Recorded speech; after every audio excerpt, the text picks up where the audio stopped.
எம்புரான் மலையாள திரைப்படத்தில் முல்லைப் பெரியாறு அணை குறித்த சர்ச்சைக்குரிய வசனங்கள் உள்ளதை கண்டித்து தமிழக விவசாயிகள் மற்றும் பல்வேறு கட்சித் தலைவர்களிடமிருந்து எதிர்ப்புகள் வலுத்து வரும் நிலையில் தமிழக அரசு மௌனம் காத்து வருகிறது. நடிகர் பிருத்திவிராஜ் இயக்கத்தில் மோகன்லால் நடித்துள்ள எம்புரான் திரைப்படம் மார்ச் 27ஆம் தேதி கேரளாவில் வெளியிடப்பட்டது. மொழி மாற்றம் செய்யப்பட்டு மார்ச் 29ஆம் தேதி தமிழகத்தின் பல்வேறு திரையரங்குகளில் வெளியிடப்பட்டுள்ளது. இப்படத்தில் வரும் சில காட்சிகளில் நெடும்பள்ளி என்ற இடத்தில் அணை இருப்பதாகவும் அந்த அணையை குண்டு வைத்து தகர்க்க வேண்டும் எனவும் அந்த அணையானது திருவிதாங்கூர் மன்னர் காலத்தில் ஆங்கிலேயர்களால் மிரட்டி 999 ஆண்டுகளுக்கு ஒப்பந்தம் போடப்பட்டது எனவும் வசனம் இடம்பெற்றுள்ளது. மேலும் மன்னர் மற்றும் ஆங்கிலேயர்கள் தற்போது இல்லாவிட்டாலும் இந்த அணையால் மக்களுக்கு ஆபத்து உள்ளது. அணையை காப்பாற்ற செக் டேம் என்னும் சுவர்களால் பயனில்லை. இந்த அணையே இல்லாமல் இருந்தால்தான் சரியாகும் என்ற வசனமும் இடம்பெற்றுள்ளது. நெடும்பள்ளி என்ற இடத்தில் அணை இருப்பதாக கூறினாலும் 999 ஆண்டு ஒப்பந்தம் போடப்பட்ட அணை முல்லைப் பெரியாறு மட்டுமே.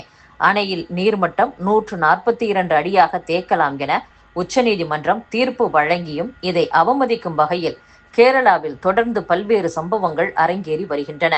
மழை அதிகரித்து அணை நீர்மட்டம் உயரும் போது அணை உடைவது போன்ற கிராஃபிக் காட்சிகளை உருவாக்கி மக்களை அச்சுறுத்தும் வகையில் சமூக வலைதளங்களில் சில மாதங்களுக்கு முன்பு வெளியிடப்பட்டது.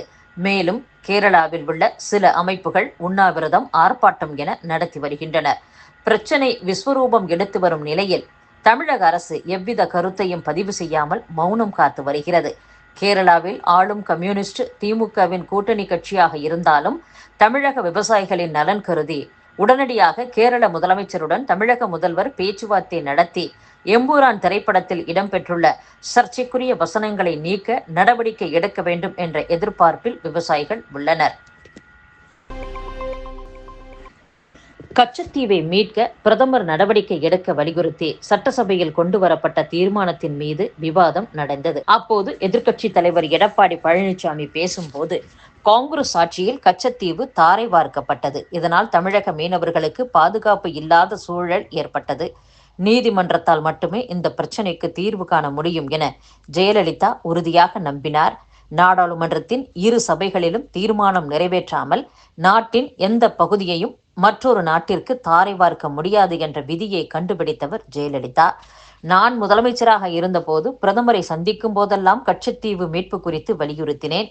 மீன்வளத்துறை அமைச்சராக இருந்த ஜெயக்குமாரை அழைத்து சென்று பிரதமரை அவரது இல்லத்தில் சந்தித்து இப்பிரச்சனை குறித்து தெளிவாக எடுத்துரைத்தேன். ஆட்சி பொறுப்பேற்று 4 ஆண்டு காலம் இந்த பிரச்சனையில் இந்த அரசு எடுத்த நடவடிக்கை என்ன? இந்த பிரச்சனையை நாடாளுமன்றத்தில் எடுத்துச் சொன்னால்தான் தீர்வு கிடைக்கும். உச்சநீதிமன்றத்தில் இந்த வழக்கு விசாரணையின் போது தமிழக அரசு என்ன வாதிட்டது என்பதை முதலமைச்சர் விளக்க வேண்டும்.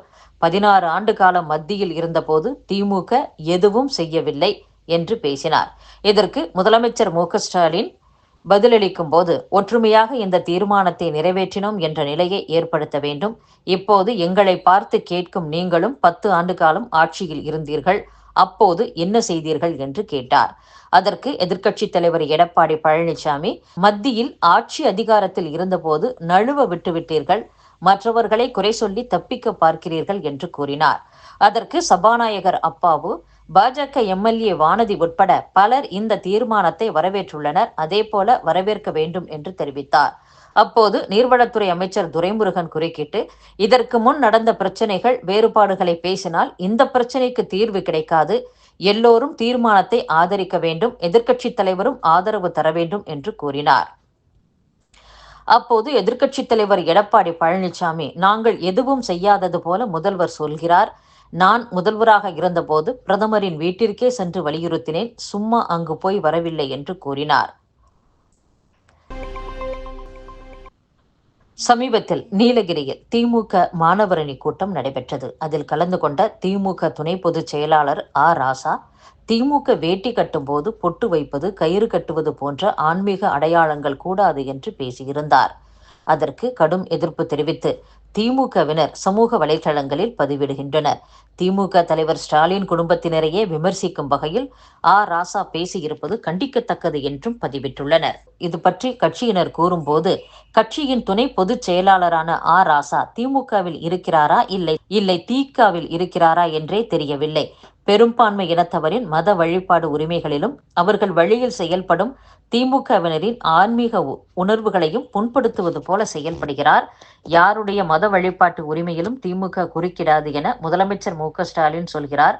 அவருடைய வீட்டிலும் வெளிப்படையாகவே கடவுளை வழிபடுகின்றனர். அமைச்சர்கள் சேகர்பாபு, நேரு ஆகியோரும் கோவில்களுக்கு செல்வதோடு ராசா விருப்பத்துக்கு எதிராக கையில் கயிறு கட்டுகின்றனர். கட்சியில் யார் திமுக வேட்டி கட்ட வேண்டும் என்பதை ராசா முடிவு செய்யக்கூடாது. திமுகவினர் குறித்து கருத்து சொல்வதற்கு முன் தலைவர் ஸ்டாலினின் அனுமதி பெற வேண்டும் என்றும் கட்சியினர் கூறியுள்ளனர்.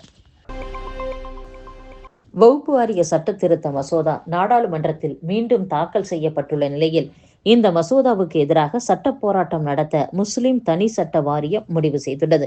இது குறித்து வாரிய உறுப்பினர் முகமது அதீப் கூறுகையில், எங்கள் சொத்துக்களை அபகரித்து விடலாம் என்று நினைத்து இந்த காட்சியை தொடங்கியிருக்கிறார்கள். இதை ஏற்றுக்கொள்ள முடியுமா? நாங்கள் தோற்கடிக்கப்பட்டோம் என்று நினைக்காதீர்கள் என்று ஆவேசமாக கூறியுள்ளார்.